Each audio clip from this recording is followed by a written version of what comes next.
হরে কৃষ্ণ। স্বয়ং একাদশী ব্রত 2024 সালে কবে পালন করতে হবে এবং এই একাদশীর সময় কি কি খাওয়া যাবে, কোন কোন খাবার খাওয়া যাবে না। অনেক সময় আমরা একাদশী ব্রত পালন করি, কিন্তু সেই একাদশীর পারণ মন্ত্র কি, সংকল্প মন্ত্র কি, সেসব জানি না। তো আজকের এই পর্বে আমরা সেই প্রসঙ্গে জানার চেষ্টা করব।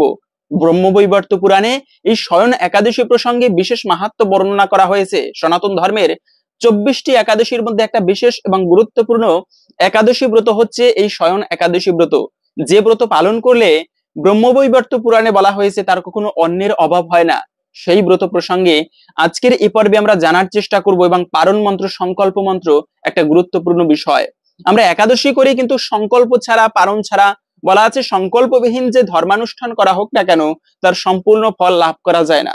তাই প্রত্যেককে বলবো আজকের এই পর্বটি প্রত্যেকের জানা প্রয়োজন। সকলকে স্বাগতম জানাচ্ছি আমাদের এই ধর্মীয় তথ্যমূলক চ্যানেলে।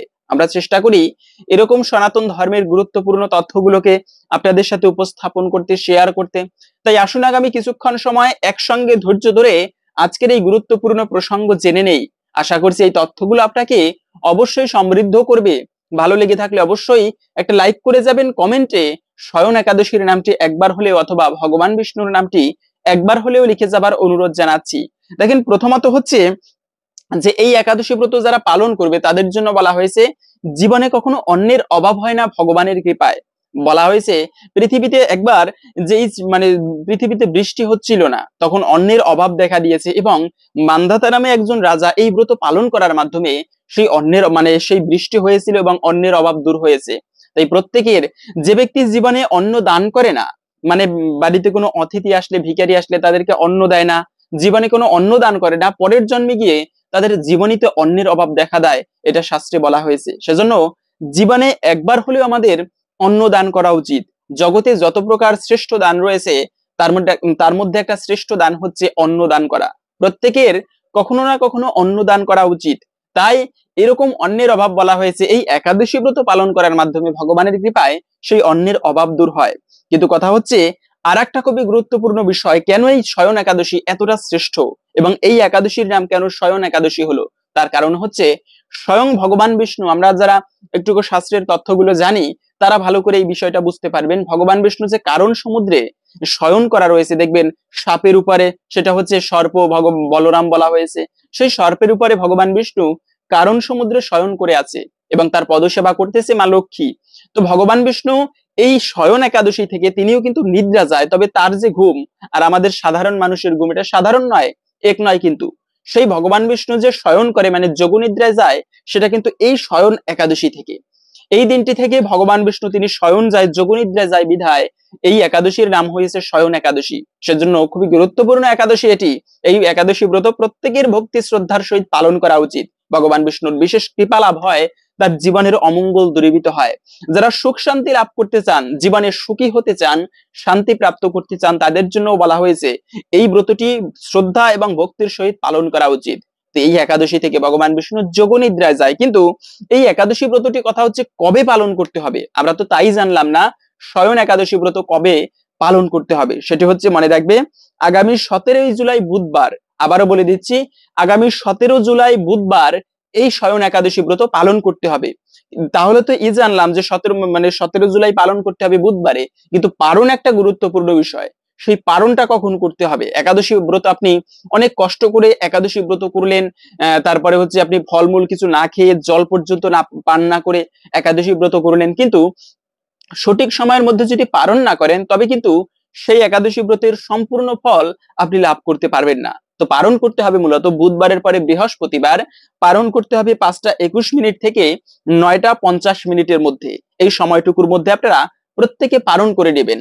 এবং বলা হয়েছে অশৌচ হলে, একজন মাতাজি এরকম প্রশ্ন করেছেন যে বাড়িতে যদি কেউ মারা যায় তখন কি এই একাদশী ব্রত পালন করা যাবে কিনা। মনে রাখবে, সূচি অশৌচ যে কোনো অবস্থায় একাদশী ব্রত পালন করা যাবে। বরঞ্চ এটা বলা হয়েছে যে ব্যক্তি একাদশী ব্রত পালন করে না সে ব্যক্তি সমস্ত পাপের ভাগী হয়। তাই প্রত্যেককে বলবো আপনারা যে কোনো অবস্থায়, সূচি অসুচি যে কোনো অবস্থায় হোক না কেন, একাদশী ব্রত যে কেউ পালন করতে পারবেন। এবং একটা গুরুত্বপূর্ণ বিষয় মনে রাখবে যে এই সময় কখনো ভুলেও বাড়িতে যে কার্যগুলো করবে না তার মধ্যে একটা বিশেষ কাজ হচ্ছে বাড়িতে কখনো আমিষ দ্রব্য রন্ধন করবে না। আমিষ দ্রব্য মানে মাছ, মাংস, এরকম রাজসিক কোনো খাবার একাদশীর দিনে বাড়িতে রন্ধন করাকে অশুভ বলা হয়েছে। যে ব্যক্তি একাদশীর দিনে পঞ্চরবি শস্য ভক্ষণ করে সে ব্যক্তি সকল পাপের ভাগী হয়। তাই বলা হয়েছে এই সময় কখনো ভুলেও উচিত নয় পঞ্চরবি শস্য ভক্ষণ করা। অন্ন, তারপরে হচ্ছে ডাল, এরকম পঞ্চরবি শস্য রয়েছে, এগুলো কখনো খাওয়া উচিত নয়। গম, ভুট্টা, বিস্কিট, তারপরে হচ্ছে অনেকে আটা খায়, মানে আটা রুটি খেয়ে থাকে, এগুলো কখনো খাওয়া উচিত নয় একাদশীর দিনে। এখন আমরা এই শয়ন একাদশীর বিশেষ মাহাত্ম্য কথা শ্রবণ করতেছি, ব্রহ্মবৈবর্ত পুরাণে বলা হয়েছে। এরপরে আমরা এই একাদশীর পারণ মন্ত্র, সংকল্প মন্ত্র এবং এই সময় কোন কোন খাবার খাওয়া যাবে তাও জানার চেষ্টা করব। তাই প্রত্যেককে বলবো ধৈর্য ধরে এই শয়ন একাদশীর বিশেষ মাহাত্ম্য কথা শ্রবণ করুন। অনেকাংশেই আশা করি এই ব্রতের ফল আপনি একটুকু হলেও লাভ করতে পারবেন। শয়ন একাদশী। যুধিষ্ঠির মহারাজ বললেন, হে কৃষ্ণ, আষাঢ় মাসের শুক্লপক্ষের একাদশীর নাম কি?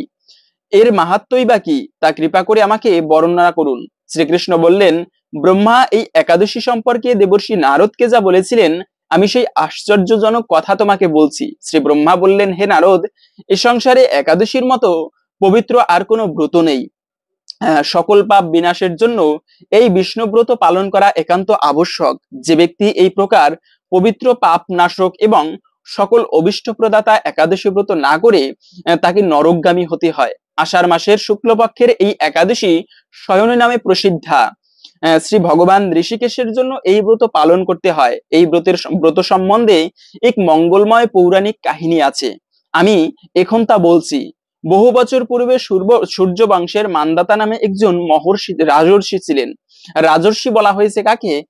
ঋষি হচ্ছে তিনি যিনি সৃষ্টিকর্তার সাধনায় নিজেকে লীন করেছেন।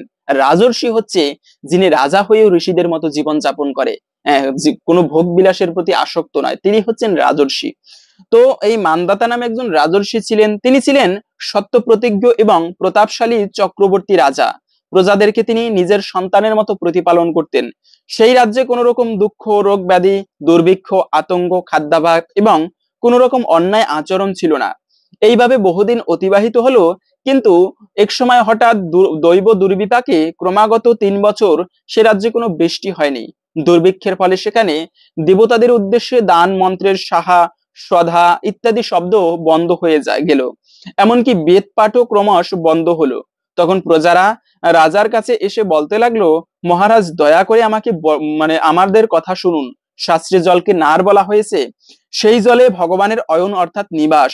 এই ভগবানের নাম হচ্ছে নারায়ণ, তাই ভগবানের নাম হচ্ছে নারায়ণ। মেঘরূপে ভগবান বিষ্ণু সর্বত্র বাড়ি বর্ষণ করেন। সেই বৃষ্টি থেকে অন্ন এবং অন্ন খেয়ে প্রজাগণ জীবন ধারণ করে। এখন সেই অন্নের অভাবে প্রজারা ক্ষয়প্রাপ্ত হচ্ছে। অতএব হে মহারাজ, আপনি এমন কোনো উপায় অবলম্বন করুন যাতে আপনার রাজ্যে শান্তি এবং কল্যাণ সাধন হয়। রাজা মান্দাতা বললেন, তোমরা ঠিকই বলেছ, অন্ন থেকে প্রজার উদ্ভব, অন্ন থেকেই প্রজার পালন। তাই অন্নের অভাবে প্রজারা বিনষ্ট হয়। আবার রাজার দোষেও রাজ্য নষ্ট হয়। আমি নিজের বুদ্ধিতে আমার নিজের কোনো দোষ খুঁজে পাচ্ছি না, তবুও প্রজাদের কল্যাণের জন্য আমি আপ্রাণ চেষ্টা করব। তারপর রাজা ব্রহ্মাকে প্রণাম করে সৈন্যসহ বনে প্রবেশ করলেন। সেখানে প্রধান প্রধান ঋষিদের আশ্রমে ভ্রমণ করলেন। এভাবে একদিন তিনি ব্রহ্মার পুত্র মহাতেজস্বী অঙ্গিরা ঋষির সাক্ষাৎ লাভ করলেন।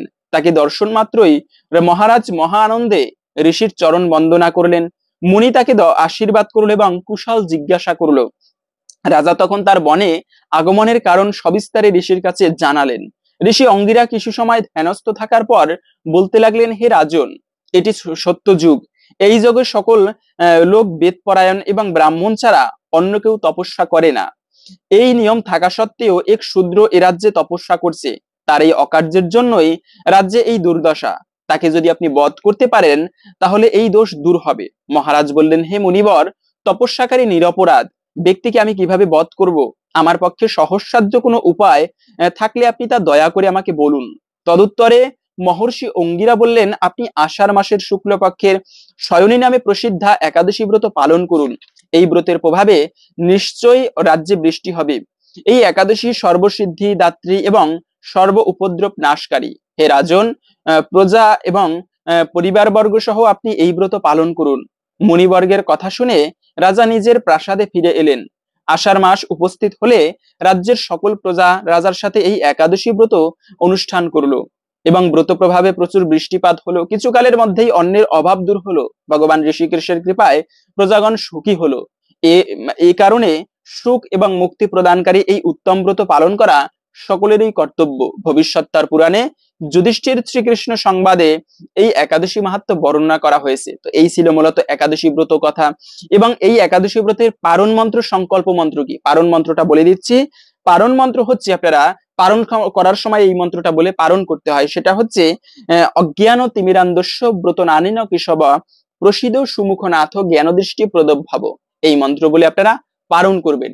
এবং সংকল্প মন্ত্র হচ্ছে যে একাদশাম নিরাহার স্থিতা অহম অপরেহ অরি ভক্সামি পুণ্ডরিকাক্ষ শরণামে ভবাচ্যুত, এই মন্ত্র বলে আপনারা সংকল্প করবেন। মানে একাদশীর দিনে স্নান করে এই মন্ত্রটি বলে ভগবানের কাছে প্রার্থনা করবেন। এবং একাদশীর দিনে যে খাবারগুলো খেতে পারবেন সেগুলো হচ্ছে যে কোনো প্রকার ফল, তারপরে আপনারা সবজি রান্না করে মিষ্টি কুমড়া, মিষ্টি আলু, পেঁপে, কাঁচকলা, এগুলো আপনারা যদি ফল খেয়েও না হয় তখন আপনারা এগুলো ঘি দিয়ে অথবা সূর্যমুখী তেল দিয়ে রন্ধন করে খেতে পারবেন। হরে কৃষ্ণ।